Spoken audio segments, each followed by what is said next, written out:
नमस्कार दोस्तों, दर्शकों, आप देख रहे हैं आजकल भारत के पंचायतनामे में। आज हम लोग हैं दरौली प्रखंड के सरहरवा में और यहाँ बरसों से चुनाव होते हैं। वर्ष 2026 में यहाँ पर जो त्रिस्तरीय पंचायत का चुनाव है वह चुनाव होना है और इस बार त्रिस्तरीय पंचायत के चुनाव के ठीक 2 साल पूर्व ही एक युवा ने यहाँ पर मुखिया पद से अपनी ताल ठोकी है और यह युवा किसी परिचय के मोहताज नहीं है। यहाँ के युवा नेता होने के साथ साथ तमाम जो सामाजिक कार्य हैं, तमाम जो राजनीतिक कार्य हैं, उन कार्यों को बड़े ही सक्रिय रहते हैं उन कार्यों को लेकर के। और इसी को लेकर के यहाँ के युवा, यहाँ के बुजुर्ग और यहाँ के जो वरिष्ठ नागरिक हैं, सबकी इनके साथ सहानुभूति है, सबका स्नेह समर्थन आशीर्वाद इनके साथ है। और इसी स्नेह समर्थन आशीर्वाद के बाद ये 2026 की लड़ाई को लेकर के मन बनाए हैं। लगातार सबके दुख लगातार सबके जो कार्य हैं उन कार्यों को लेकर के कंधे से कंधा मिला करके सरहरवा पंचायत की जनता के दुख दर्द में शामिल होना इनका काम है। और इसी कड़ी में आज हमारी इनकी मुलाकात हुई है पंचायतनामा में। आज हम इनको सीधे जोड़ते हैं आपसे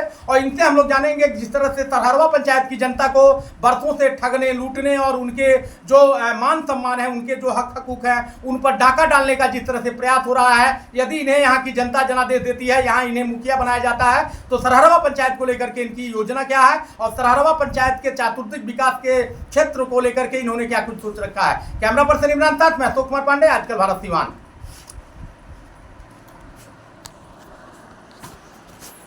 बनौनी है महाराज, कहाँ गए?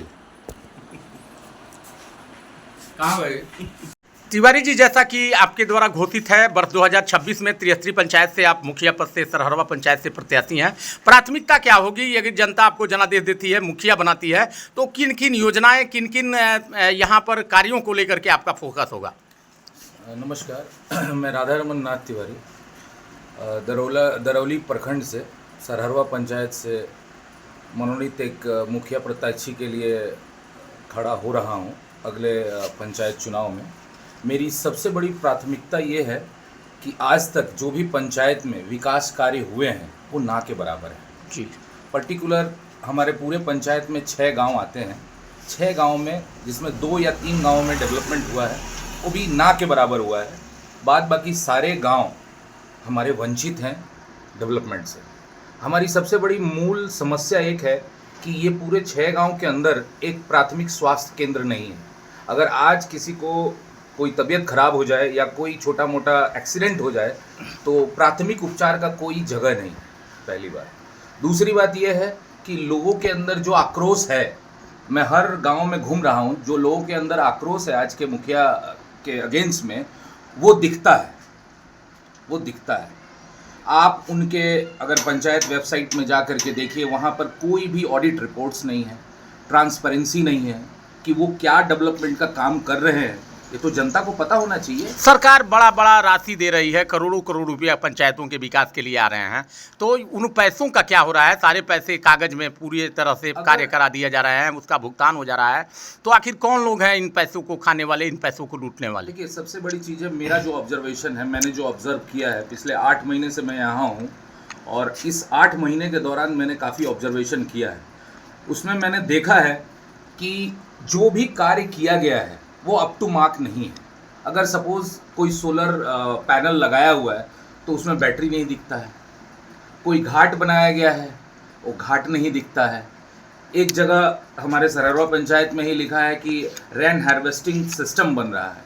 हम वहाँ पर गए निरीक्षण करने, तो वहाँ तो रेन हार्वेस्टिंग सिस्टम तो दिखा नहीं, बिकॉज उनको ये पता नहीं है कि रेन हार्वेस्टिंग सिस्टम होता क्या है, वो कितने लेयर में बनता है। तो सबसे पहले जो भी उम्मीदवार है या जो अभी काम कर रहे हैं, उनको टेक्निकल नॉलेज होना चाहिए किसी भी कार्य का। माने ये आप मानते हैं कि यहाँ पर जो उम्मीदवार हैं या जो जीते हुए प्रत्याशी हैं उनको जानकारी नहीं है, जानकारी का अभाव है? जानकारी का अभाव है या उनको प्रॉपर ट्रेनिंग नहीं मिली। हो सकता है, हर चीज़ हर कोई नहीं जानता है। इसी कारण से, यही मेन मुद्दे के कारण से मैं कलकत्ता में था। कलकत्ता छोड़ करके मैं अपने ग्राम के लिए आपके दरौली ब्लॉक में और खास करके आपके यहाँ जो सरहरवा पंचायत है, यहाँ पर देखा जाता है चुनाव में सारे विकास, सारे जो मुद्दे होते हैं वो गौण हो जाते हैं, जातिवाद का मुद्दा हावी हो जाता है। तो जातिवाद का तोड़ आपके पास क्या है? कैसे आप इस जातिवादी राजनीति को समाप्त करेंगे सरहरवा? देखिए, सबसे पहले शिक्षा की ज़रूरत है। जिस दिन हमारे पूरे पंचायत में, हमारे सारे समाज के अंदर शिक्षा का प्रचार और प्रसार होगा, लोग पढ़ना जान जाएंगे, लोग सही और गलत समझेंगे, उस दिन ये जातिवाद खत्म हो जाएगा। तो पढ़ने और शिक्षा को लेकर के क्या सोचा है आपने? अगर आपको मौका मिलता है तो पढ़ाई और शिक्षा को लेकर के क्या सोचा है? सबसे पहला थॉट ये है कि ये पूरे प्रखंड के अंदर एक बढ़िया डिग्री कॉलेज नहीं है। ये छः जो गांव हैं, 6 गांव के अंदर एक इंटर कॉलेज बढ़िया नहीं है। अगर इंटर कॉलेज है तो वहाँ शिक्षक नहीं है। तो ये चीज़ वंचित क्यों हुआ है? आज तक ये मुखिया क्या कर रहे थे?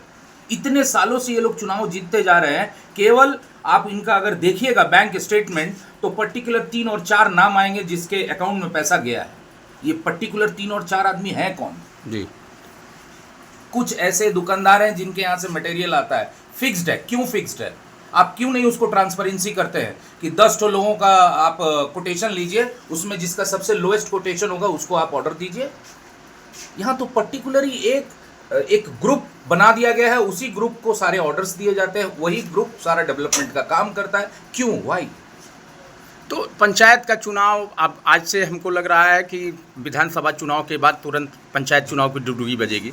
तो पंचायत चुनाव को लेकर के आपने क्या क्या तैयारी की है और कैसा जनता का रिस्पांस मिल रहा है आपको? जनता का रिस्पांस अच्छा है। अभी तो विधानसभा का चुनाव है तो अभी उसमें अभी कुछ नहीं है, बट धीरे धीरे अभी मैं भी नया हूँ, 7-8 महीना से ही यहाँ पर आया हूँ, तो मैं भी डोर टू डोर जा रहा हूँ, विजिट कर रहा हूँ, उनको समझा रहा हूँ कि जाति पाति और रंग भेदभाव से ऊपर उठ करके और एक अच्छे हम नहीं बोलते कि आप हम ही को वोट दीजिए, एक अच्छे उम्मीदवार को वोट दीजिए जो आपका भला कर सके, पंचायत का विकास। जी, नाम बता दीजिए, परिचय।